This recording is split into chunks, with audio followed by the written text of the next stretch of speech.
And how do we become aware of these roles? What are maybe questions that we can ask ourselves, or how do we navigate this? Well, I think the very first thing you have to do is have some courage, right?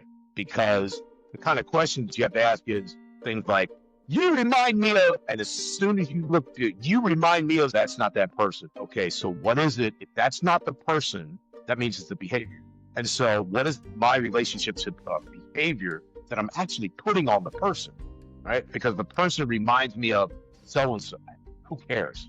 Yeah. It's the behavior Yeah. that's associating with. And if you can't disassociate the person and the behavior, then that person gets sucked into a role, and then you treat them as if that's them, right? Yeah. They're that thing, that imagination, that story. And so how do we move the needle enough to make sure that we're listening to a new part of the story, right? You have to have the courage to move it, because without the courage, it is a self-fulfilling prophecy. I don't know if that's not, it's self-fulfilling cycle, right?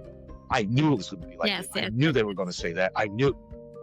You didn't know, because like what do the Buddhists say? You can't cross the same stream twice. So every interaction is a new and is generative in its possibility.